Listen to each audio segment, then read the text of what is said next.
Just joining us, we're still talking about the economy, the unemployment news. I played some sound bites from the president an hour ago. He went to the microphones in the White House an hour ago, right at the beginning of this program. And I have to tell you, what we saw today in Obama's media appearance and his statement is a cold-hearted man. And I mean this, cold-hearted. We saw a president who is spinning the worst economic recovery numbers in modern history. We didn't see any compassion. We didn't see any concern. We didn't see any caring. We saw a cold, calculating president spinning what is disastrous news into a way that he can benefit from. There's nothing in this economic news that ought to benefit anybody. There is nobody anywhere in the United States government who is an architect of this who ought to benefit an iota from what they have done and what they are doing. There is nobody in this regime, nobody in this administration who deserves to benefit from this. And yet, here is our cold-hearted, calculating, young president showing no compassion whatsoever for the people in this country who are really suffering from his policies.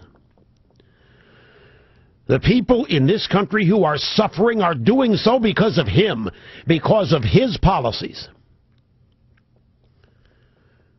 And he's spinning this and spinning these numbers in such a way as to lie to the American people about how good things are and how they are improving.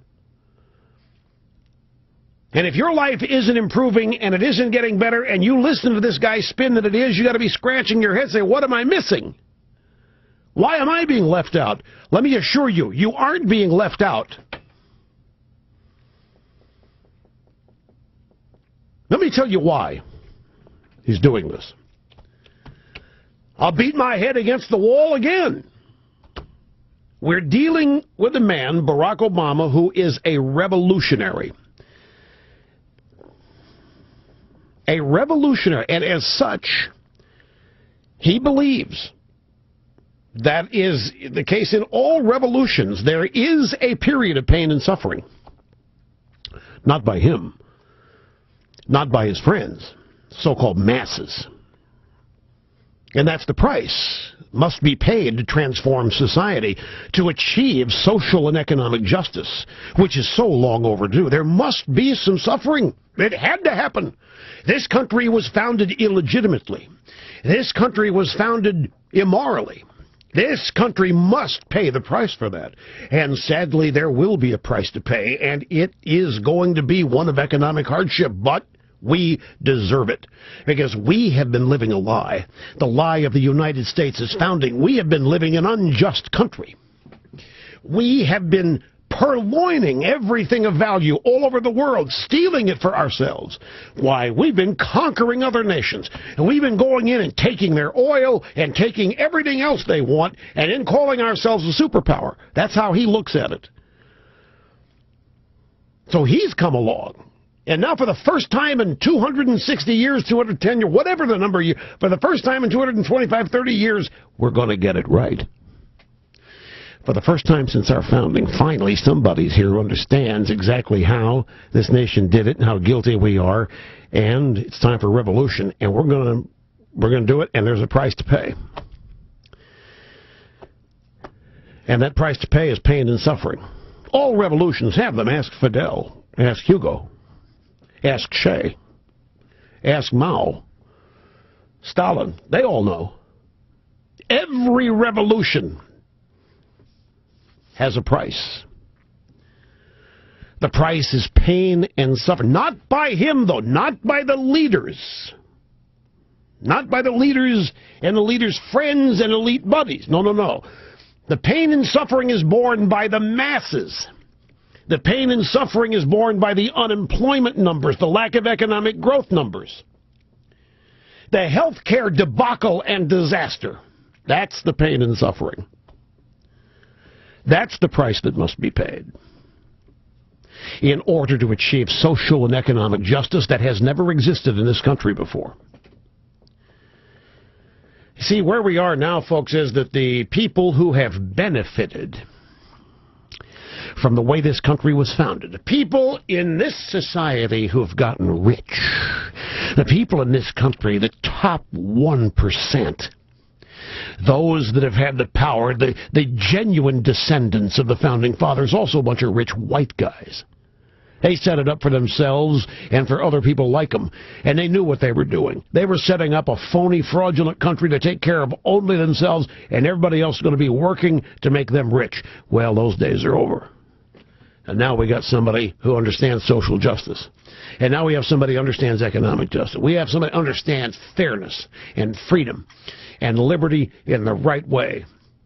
We have a guy now who's going to make sure that anybody who benefited from this corrupt, immoral society now pays a price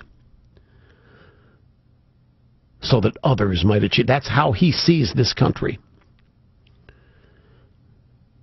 It's not just him. It's how his staff sees the country. It's how most of the Democrat Party sees the country these days. It's not LBJ's Democrat Party. It's not your grandfather's Democrat Party anymore. It's not your grandfather's media. They all are aligned. This notion, this nation is corrupt, was founded as such, and the people have benefited didn't really deserve it. The people have benefited, they won life's lottery. The people have benefited, luck. You hear it. Obama says it in his own words, using his own terminology. Winners of life's lottery, or just luck, or not paying their fair share, or whatever, but now they're going to. That's how this man sees this country. And that's why when he goes out to the microphone today to try to spin all this into great news, you got nothing but cold-hearted selfishness. Spinning the worst economic recovery in modern history in such a way as to make you think that there is good news and that he's responsible for it, and we can't go back to the unjust, immoral ways that were established in this nation's founding. He's been honest about it from the get-go. He said his job was to spread the wealth. He said his job was to transform the country. But still, even at this point in time, to this day, folks, there are people in this country who refuse to even consider the possibility of what I just said being true. They don't want to. Many people can't conceive that somebody who thinks this way has actually been elected president. It doesn't happen. Presidents love the country, Rush. Presidents only want what's great for the country. No, not now. We don't have a president who believes in America, not in American exceptionalism, not in the America of her founding.